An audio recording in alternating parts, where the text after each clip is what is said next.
While it is true that every SEAL dreams of combat, their doctrine isn't about anger or recklessness. Instead, it is a crucial combination of observation, invisibility, and controlled violence.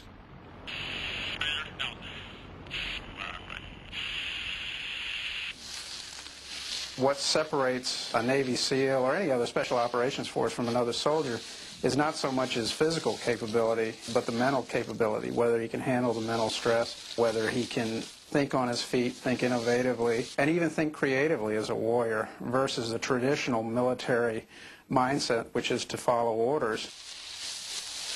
Navy SEALs are unconventional soldiers.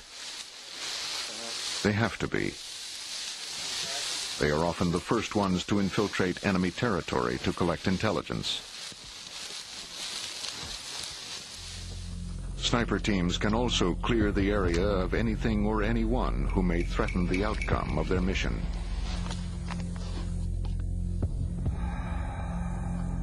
Undetected, they can establish the initiative, choosing the moment and location for the fight, theoretically striking at the enemy's weakest point.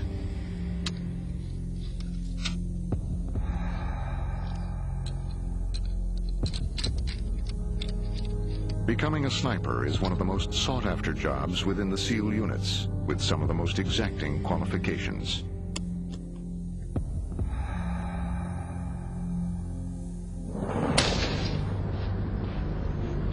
.50 caliber sniper rifles are becoming the wave of the future for special operations. With these types of firearms, we don't need to send a demolition team in. We can simply stand off from the target and shoot it. A sniper is an expert with a rifle, surgically precise, capable of hitting a target in exactly the same place over and over again from a distance of almost 3/4 of a mile away.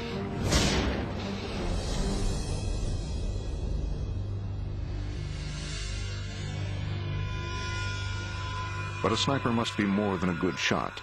He must be extremely patient. In a real-world situation, snipers and their spotters spend hours, days, and weeks lying in wait. They call it stalking. Sometimes it takes an entire day for these teams to move less than a few hundred yards.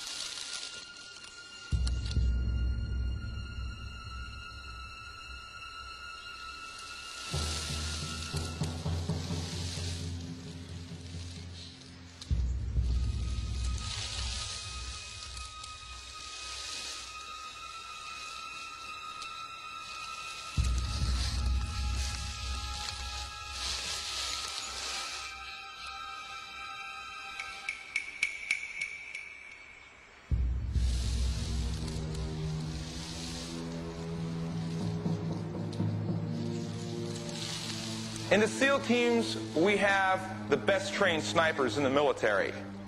Our snipers do a lot more than just shoot. They're our forward observers. They're our eyes and ears. Before we go out on a mission, we'll send snipers in to observe the target, to do reconnaissance. That way we can ensure 100% probability of a successful mission when we call the platoon in. Snipers can stand off and clean off a target, forcing enemy soldiers to take cover or flee while the rest of the SEAL team can take positions on the target and perform their mission. This keeps the enemy off balance, a tactic that works well for small units. 90% of a sniper's job is collecting intel. 10% is being a surgeon with bullets. Everybody around me is counting on me to make the shot go exactly where I want it to go every time. You've got to control your breathing. Everyone knows what happens when they get excited. They might start to shake, they breathe heavier, your heart rate goes up. You've got to have control over that. You've got a lot of tunnel vision just looking through a 16-power scope, right? You can't see a whole lot. You're looking in a small area. But you also find yourself just focusing on one thing. For instance, the guy you just shot. There's some kind of morbid fascination where you want to go back and look at him. And you've got to pull yourself back from those effects of adrenaline so you're not wasting your time looking at someone who's already dead. He's not a threat anymore. You got to look for the new threat, address it, and neutralize it.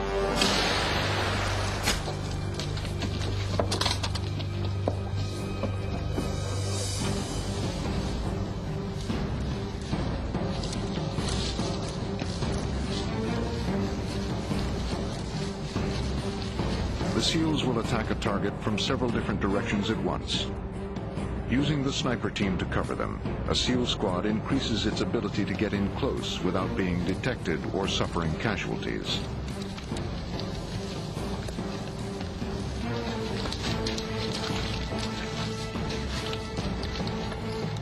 Once inside the target area, the squad can perform their mission while being protected by the sniper team.